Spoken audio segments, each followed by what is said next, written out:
ओम श्री गौर्या सकलार्थदं निजपदां भोजेन मुक्तिप्रदं प्रौढं विघ्नवनं हरन्तमनघं श्रीधुण्डितुण्डासिना वर्णैर्कर्मकपालिकोपकरणैर्वैराग्यसौख्यात् परं नास्ति ते प्रदिशन्तमन्तविधुरम् श्रीकाशिकेशं शिवं शङ्करं शङ्कराचार्यं केशवं बादरायणं सूत्रभाष्यकृतौ वन्दे भगवन्तौ पुनः पुनः।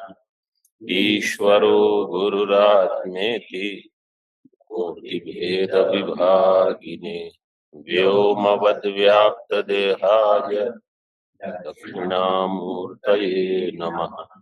ओम शांति शांति शांति।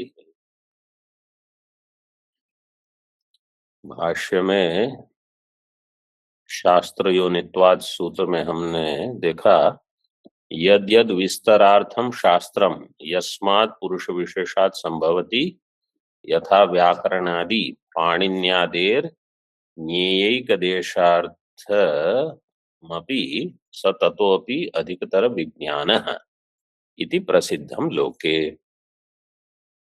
जो शास्त्रकृत हैं वो शास्त्र में जो ज्ञान है उससे अधिक ज्ञान वाले होते हैं।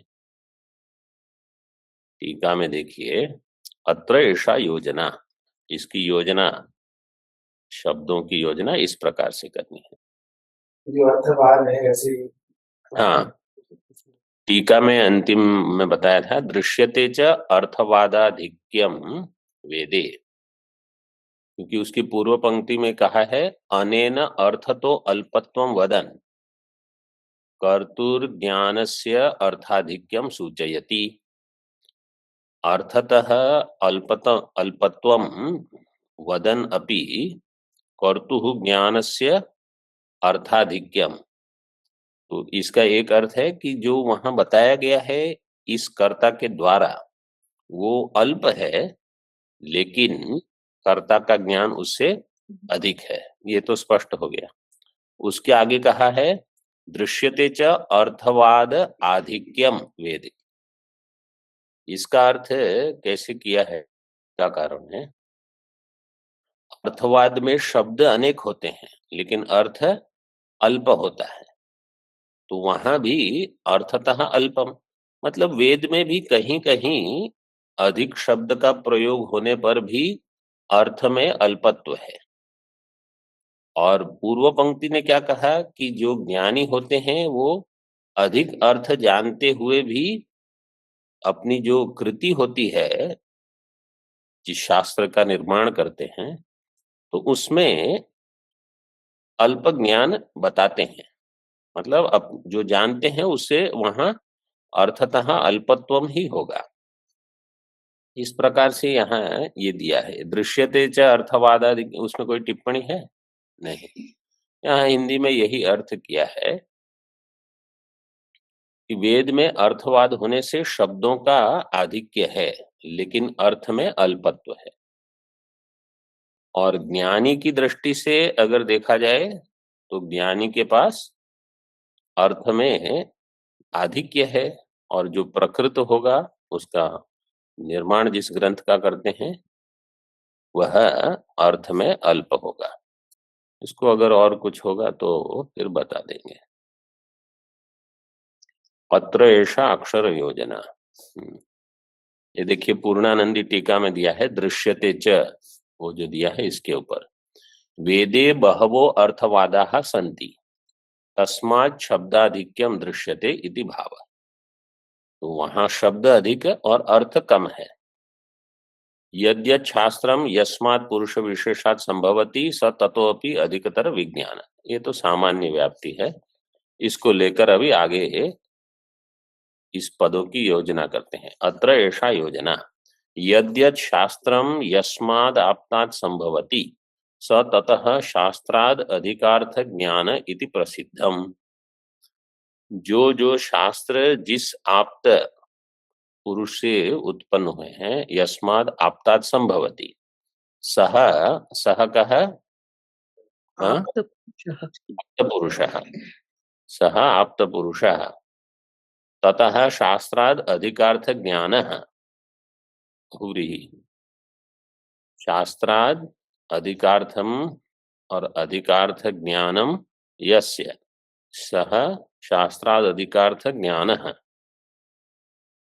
इति प्रसिद्धम। यथा शब्द साधुत्वादि ही ज्ञेयैक देशो अर्थो यस्य।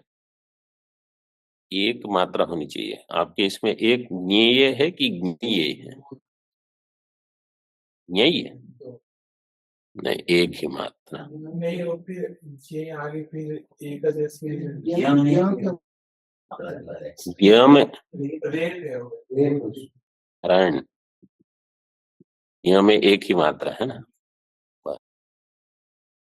ज्ञेयैक देश देशो अर्थो, एक देशो अर्थो यस्य तदपि व्याकरणादि पाणिन्यादेर अधिकार्थ ज्ञात संभवति।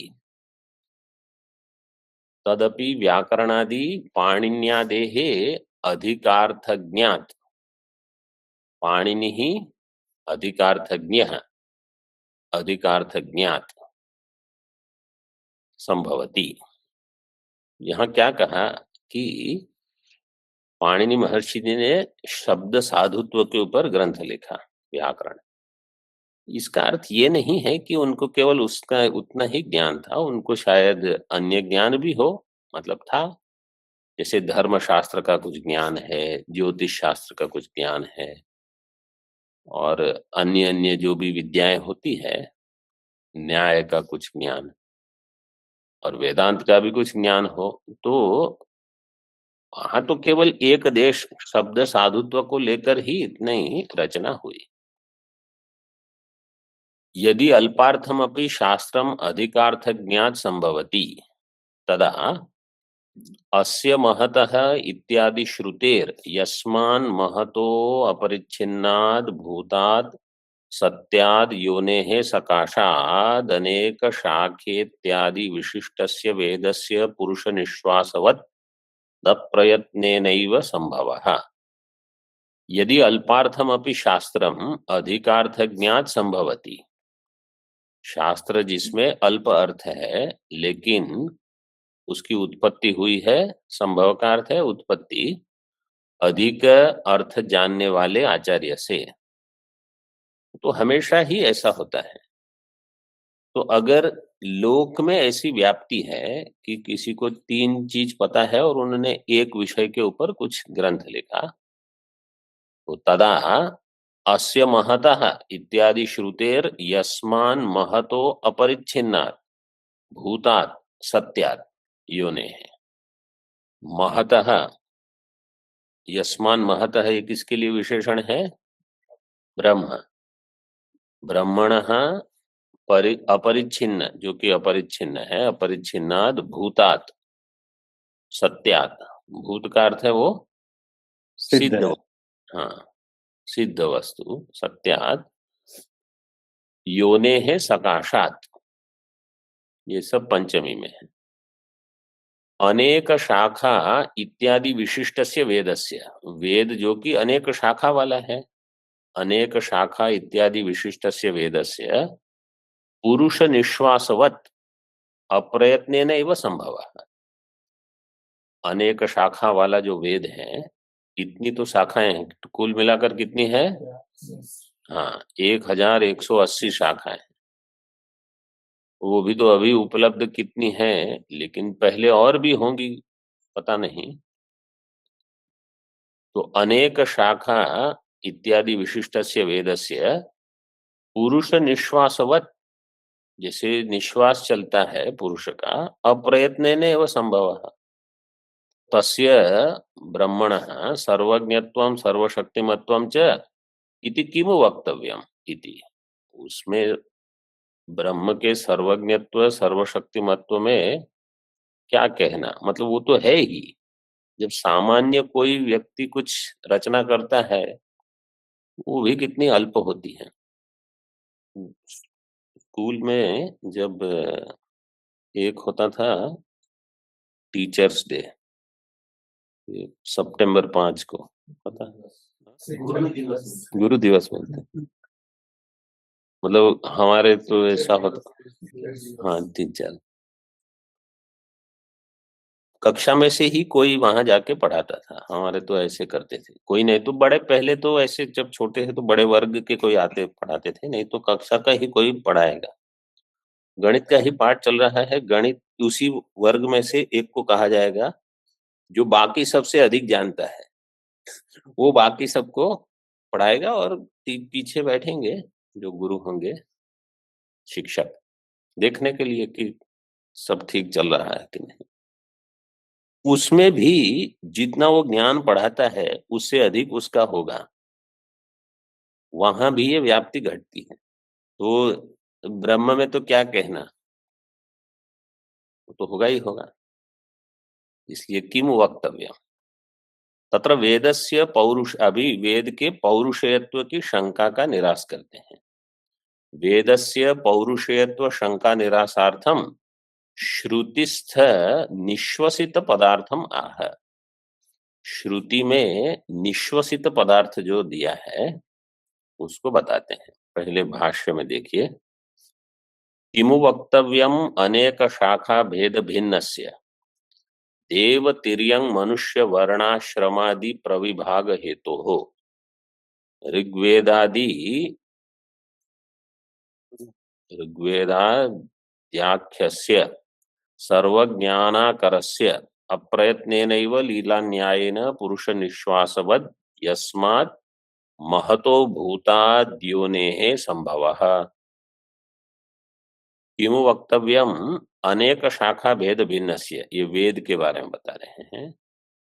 वेद में एक तो अनेक शाखाएं हैं, फिर देव तिर्यंग मनुष्य वर्ण आश्रमादि प्रविभाग हेतु हो, इन सब का हेतु है धर्मशास्त्र। वास्तव में देव तिर्यंग मनुष्य, हम हमें क्या शरीर उपलब्ध हुआ है, देवता का है, तिर्यक का है, मनुष्य का है, किस वर्ण में हम हैं, किस आश्रम में हैं, किस स्थान में हम अभी पहुंचे हैं, आगे हमारी गति क्या होगी, इनमें हमारा प्रारब्ध, जो भी हमारे कर्म है, और इस जन्म का पुरुषार्थ है।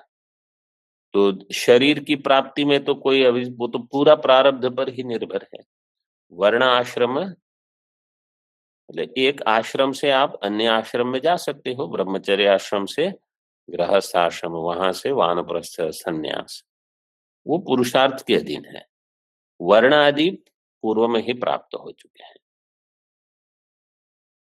साधन यहाँ हम इतना कर सकते हैं कि स्वभाव में परिवर्तन लाने के लिए जो जो प्रयास हम कर सकते हैं वो हमारा पुरुषार्थ होगा।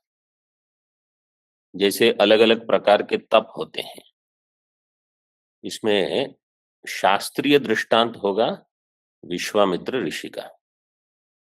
विश्वामित्र ऋषि वास्तव में राजा थे, क्षत्रिय थे, लेकिन उन्होंने इतनी तपश्चर्या की कि वशिष्ठ जी ने कह दिया ये ब्रह्मर्षि हैं। मतलब अपना स्वभाव आप बदल सकते हो साधन से, क्योंकि वो वास्तव में आपका स्वरूप नहीं है, वो आगंतुक है। आगंतुक होने से वो बदल सकता है। मतलब दृष्टांत ऐसा है, बहुत ही बड़ा दृष्टांत है ये। वाल्मीकि जी को देखिए, उनमें वहां भी ये घटेगा, वो ऋषि बन गए, बिल्कुल उनका पूर्व आश्रम जीवन कैसा रहा, और सर्वज्ञ तुल्य अत्यंत पूजनीय हो गए।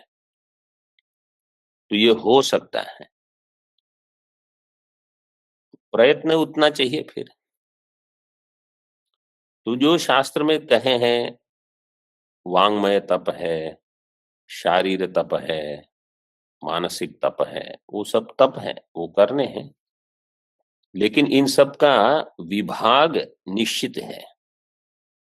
देव तिर्यंग मनुष्य वर्णाश्रम, इस सब विभाग का हेतु जैसे विभाग पूर्व से प्राप्त है, तप क्या करना वो भी वेद में ही प्राप्त है, साधन क्या है वो भी वेद में प्राप्त है, उनका फल क्या होगा वो भी वेद में प्राप्त है, सब वेद में दिया गया है।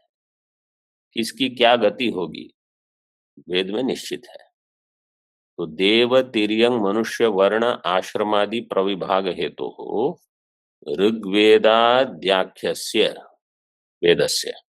ऋग्वेद का अर्थ मतलब यहाँ ऋग मंत्र, यजुर मंत्र और साम मंत्र लेना, क्योंकि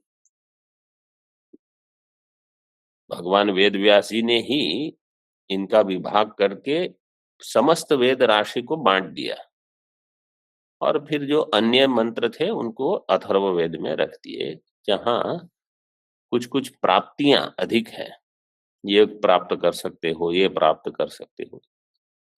प्रधानतः इस प्रकार से विभाग हुआ। सर्वज्ञानाकरस्य, सर्वज्ञानस्य आकरः, आकर का अर्थ है खाना, खान, खान बोलते हैं कि सभी की खान है ये, सारे ज्ञान की खान है ये, मतलब सभी ज्ञान वहां निहित है, सन्निहित है, वहीं से मिल जाएगा आपको। आकरस्य अप्रयत्नेनैव लीला न्यायेन, बिना किसी प्रयत्न के लीला न्याय पूर्वक लीला ही करते हैं भगवान। और जैसे पुरुष निश्वास, वहां कोई प्रयत्न नहीं है। यस्मात् महतो भूतात् योनेः संभवः, ये महद भूत परमात्मा रूप वहीं से योनेः वेदाख्यस्य संभव, वेदों का संभव है। ऐसे टीका में देखिए, प्रमाणांतरेण अर्थ ज्ञान प्रयासम विना निमेषादि न्यायेन इत्यर्थ। प्रमाणांतरेण अर्थ ज्ञान प्रयासम विना, प्रमाणांतरेण शब्द नहीं दिया है, अप्रयत्न का ही अर्थ किया। प्रमाणांतरम अन्यत प्रमाणम तेन विना, प्रमाणांतरेण अर्थ ज्ञान प्रयासम विना, जैसे पूर्व पाठ में यहाँ हम बता रहे थे, अगर समझो भगवान वेद व्यास, क्योंकि विचार किस प्रकरण पर चल रहा है अभी, अपौरुषेयत्व, वेद अपौरुषेय है इसका, वेद में पौरुषेयत्व की अगर शंका है उसका निराश कर रहे हैं। जैसे अगर भगवान वेद व्यास जी को महाभारत की रचना करनी,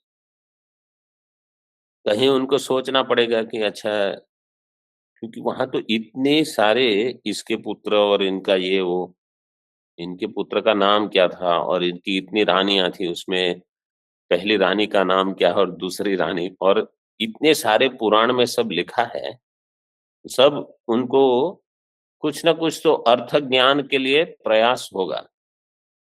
ऐसा ना हो जाए कि यहाँ एक पुराण में राजा की रानी का नाम ये दे दिया और वहां कुछ अन्य है, अथवा ज्येष्ठ पुत्र का नाम कुछ अलग हो गया, तो वहां अर्थ ज्ञान में कुछ प्रयास है।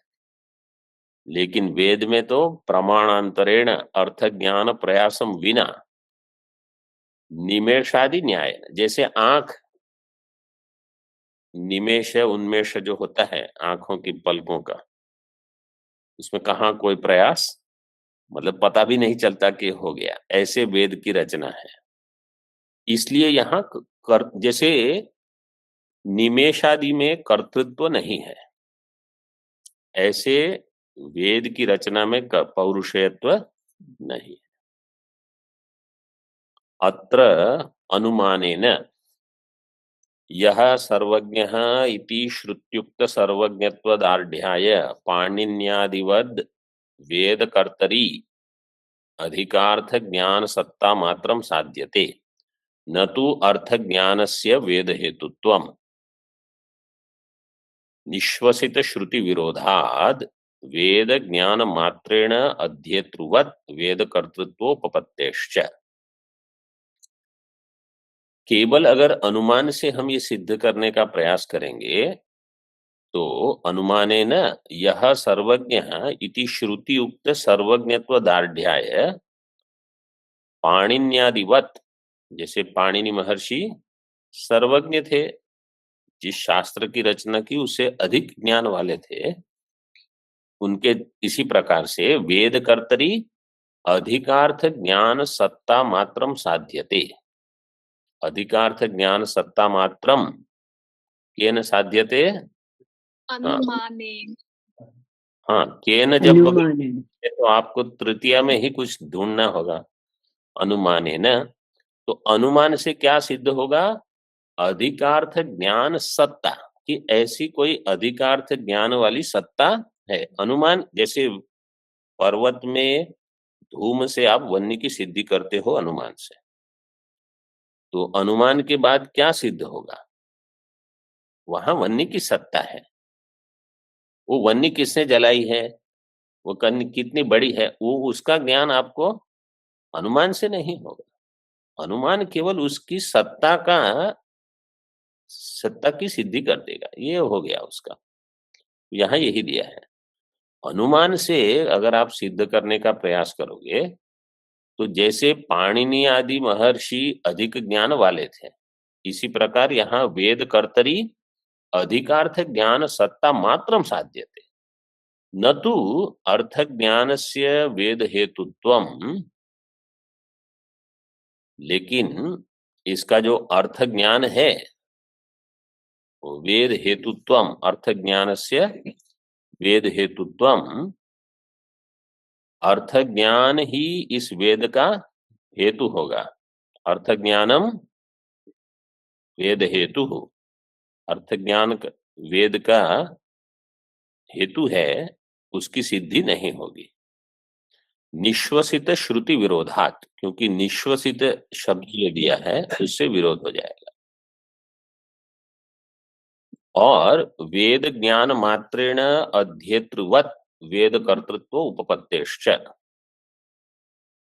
वेद ज्ञान मात्र के द्वारा, वेद ज्ञान मात्रेण अध्येतृ, अध्येता, अध्येता मतलब वास्तव में तो जो अध्ययन करते हैं उसको अध्येता कहते हैं, लेकिन अध्ययन करके यहाँ उसके लिए क्या कहा है?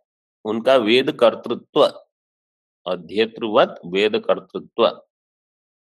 वेद ज्ञान मात्र से इतना सिद्ध हो जाएगा कि वहां कोई वेद करता है। वास्तव में मतलब शब्द जो है ना, वो तो जो वेद सीख रहा है उसके लिए शब्द प्रयोग करते हैं, लेकिन यहाँ जो सीख रहा है वो तो उसका तो कोई ज्ञान इतना होगा नहीं। मतलब जिसने सीखा है, कहाँ से? अपने गुरु मुख से। तो जिसने गुरु से सीखा है सब, ऐसा वेद का अध्ययन करता, उसमें वेद कर्तृत्व की उपपत्ति हो जाएगी, वेद ज्ञान मात्रेण। लेकिन इसमें भेद होगा, क्या है वो आगे बताते हैं। इसको पहला थोड़ा पढ़ लीजिए, फिर पूरा इसका विचार एक साथ करेंगे। इयान विशेषः अध्येता परापेक्षः ईश्वरस्तु स्वकृत वेदानुपूर्वी स्वयमेव स्मृत्वा तथैव कल्पादौ ब्रह्मादिषु आविर्भावयन् अनावृत ज्ञानत्वात् तदर्थमपि आगे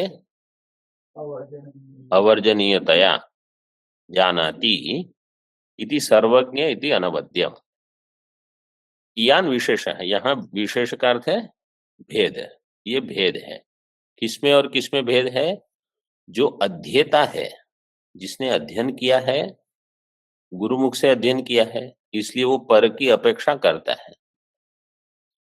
किसी न किसी गुरु से अध्ययन करके अब वह किसी अन्य को अध्ययन कराने का सामर्थ्य है उसमें, तो ज्ञान उसने प्राप्त किया है।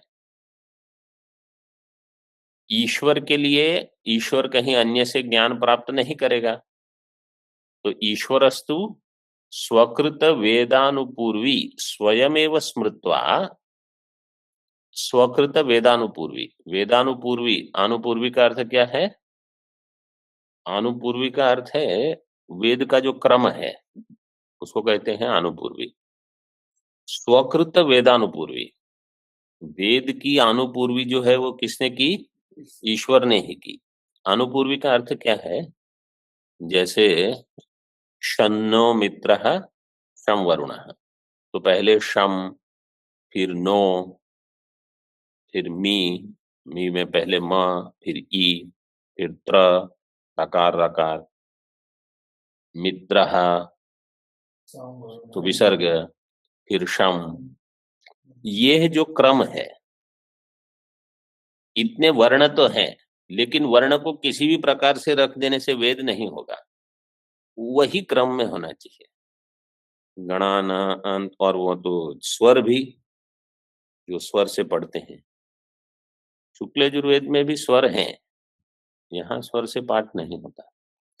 गणाना अंत्वा, तो वहां जो, जहां उदात है वहां उदात, जहां स्वरित है, जहां अनुदात है, जहां प्लुति है, बिल्कुल नहीं बदलेगा। एक कल्प से अन्य कल्प में वेद वैसे का वैसे ही रहेगा।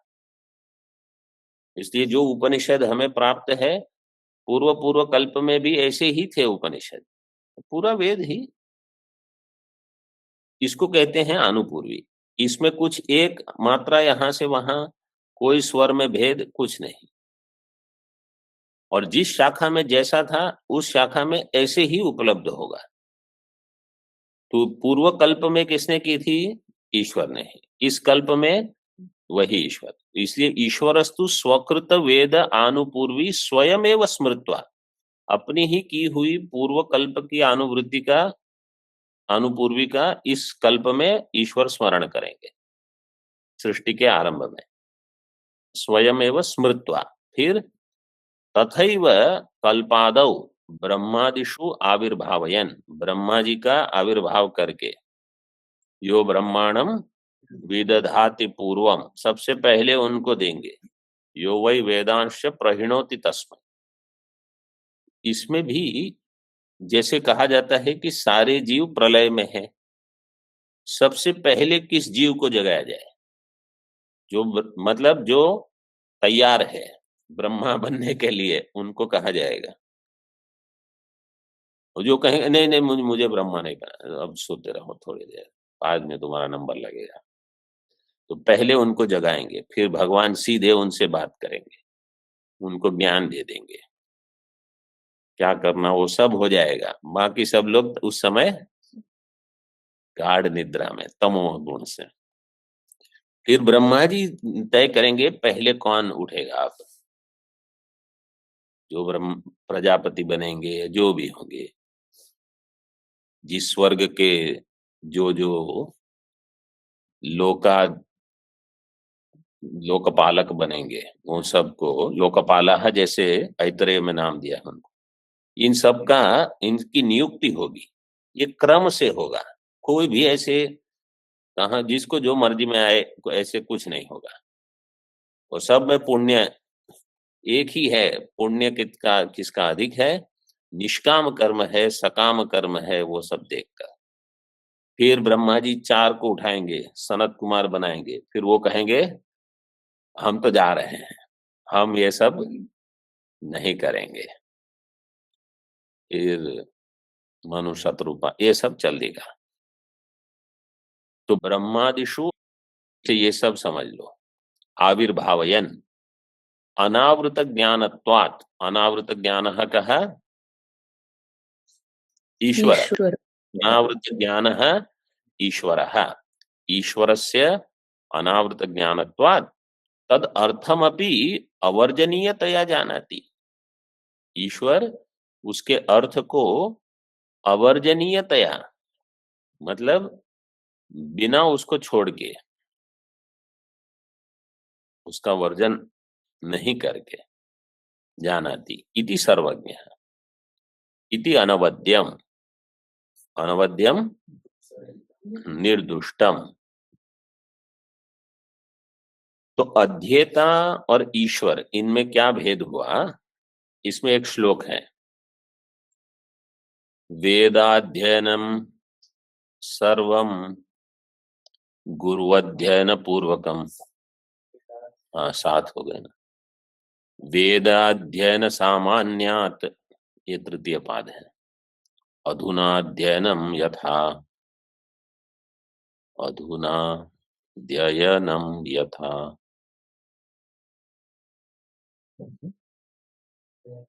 अधुना ध्ययनम यथा। तो इसको वेद और अध्ययन को अलग करके किया होगा। वेद अध्ययनम सर्वम गुरुअध्ययन पूर्व, ये पक्ष है, ये अनुमान है इसमें। वेद अध्ययनम सर्वम ये पक्ष है, गुरु अध्ययन पूर्वकम ये क्या है, साध्य हो गया। तो पूर्वार्ध में प्रतिज्ञा हो गई। वेदाध्ययन सामान्यात ये हेतु हो गया। यथा अधुनाध्ययनम, अधुनाध्ययनम यथा। तो जैसे इस युग में अथवा अभी वेद का अध्ययन कैसे करते हैं लोग, गुरु अध्ययन पूर्वकम, क्योंकि वेद अध्ययन है, वेदाध्ययनत्वात्। इसी प्रकार पूर्व कल्प में भी सर्वम वेदाध्ययनम गुरु अध्ययन पूर्वकम। तो जो अध्येता है उसके लिए क्या सत्य है, ये सत्य है कि उसका जो भी अध्ययन है वो गुरु अध्ययन पूर्वक है, उनके गुरु का गुरु अध्ययन पूर्वक है। लेकिन ईश्वर के लिए गुरु अध्ययन पूर्वक नहीं है। सतु सर्वेषाम गुरु, ऐसे योग सूत्र में दिया है, वो सबके गुरु हैं। तो पूर्व इस पंक्ति में क्या कहा कि वेद के ज्ञान से अधिक ज्ञान वाले की सत्ता तो अनुमान से सिद्ध हो जाएगी, क्योंकि अधिकार्थ ज्ञान सत्ता है, लेकिन वो ब्रह्म है ये सिद्ध नहीं होगा। क्योंकि समझो कोई अध्ययन करते हैं, वो भी जितना समझो किसी ने कर लिया, जितना वेद है उतना सब अध्ययन कर लिया, लेकिन उन्होंने गुरुमुख से अध्ययन किया है। तो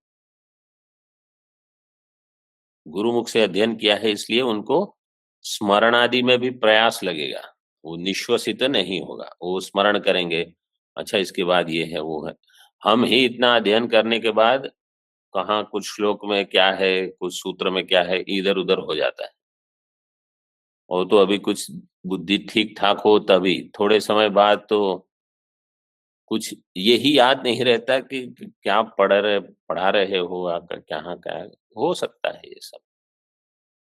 तो सर्वज्ञत्व तो परमात्मा में सिद्ध है, यहाँ कुछ बिल्कुल प्रयास नहीं, स्वयं ही पूरी वेद अनुपूर्वी स्मरण करके उसका आविर्भाव कर सकते हैं।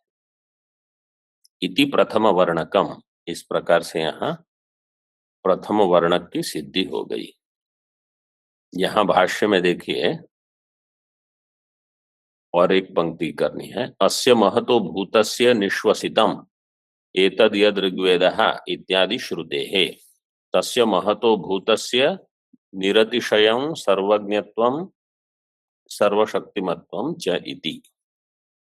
तो यह जो अस्य महतो भूतस्य निश्वसितम यद निश्वसितम एतद यद ऋग्वेदः, तो मंत्र ऐसे है कि स यथा आर्द्रैधाग्नेरभ्याहितात् पृथक धूमा विनिश्चरन्ति एवं वा अरे अस्य महतो भूतस्य निश्वसितम् एतद यद ऋग्वेदो यजुर्वेदः सामवेदो अथर्वांगिरस इतिहास पुराणम विद्या उपनिषदः। टिप्पणी में दिया है 1 नंबर।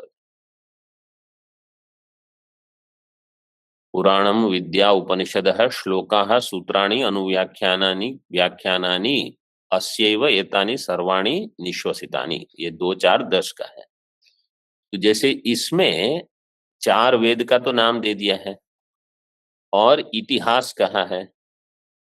अब कोई कहेगा देखो वेद के ही मंत्र में वेदों का नाम दे दिया है, ऋग्वेदो यजुर्वेद सामवेदो अथर्वण। और जैसे इसमें भी है, मुंडक में भी परा विद्या और अपरा, तो अपरा विद्या में दे दिया है तत्रा परा ऋग्वेद यजुर्वेद सामवेद, ये सब दिए हैं।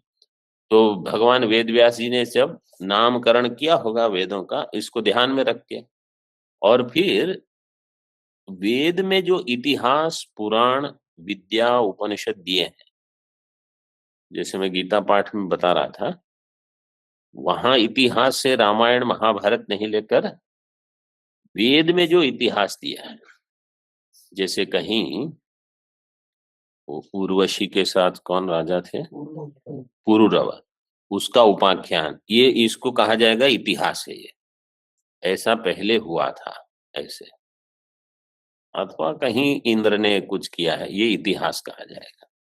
इसी प्रकार पुराणम विद्या उपनिषद है, और वहां श्लोका सूत्राणी भी दे दिया है, तो सूत्र से वहां सूत्र, विद्या सूत्र ऐसे जो जो उपनिषद के ही मंत्र के कुछ भागों को सूत्र कहा गया है,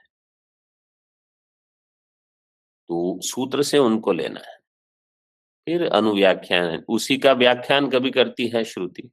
इसी प्रकार वहां श्लोक भी दिए हैं, श्लोका, जैसे तदप्यश श्लोको भवति, इस प्रकार से व्याख्यानानि अस्यैव एतानि सर्वाणि निष्वसितानि।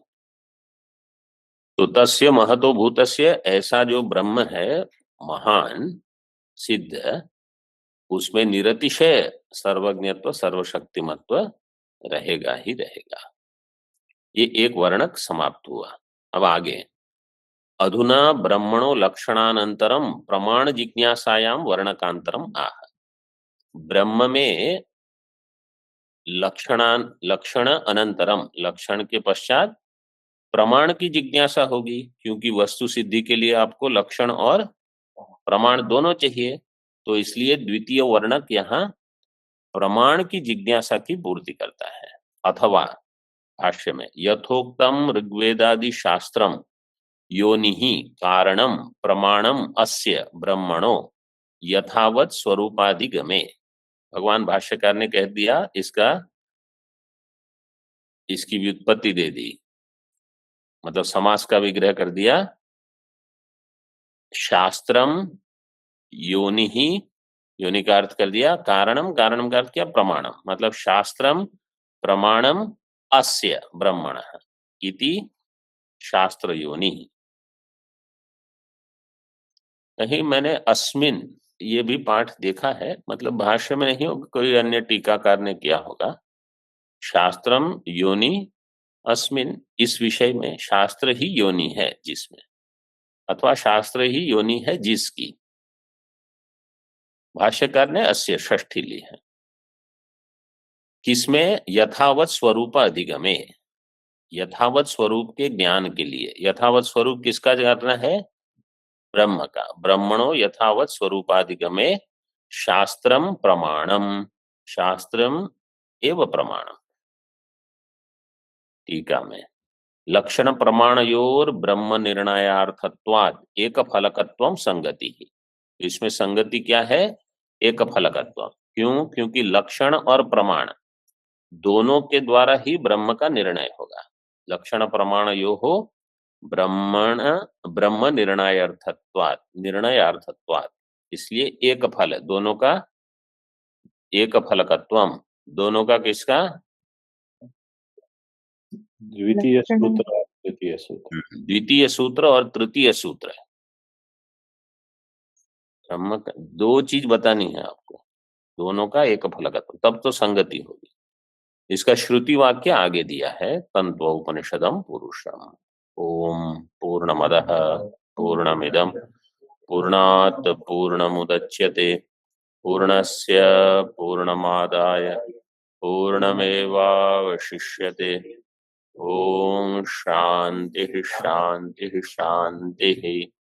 शंकरं शंकराचार्यं केशवं बादरायणं सूत्रभाष्यकृतौ वन्दे भगवन्तौ पुनः पुनः।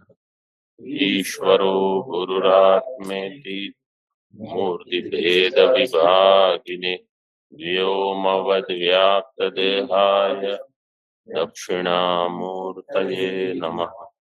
ओम शांति शांति शांति।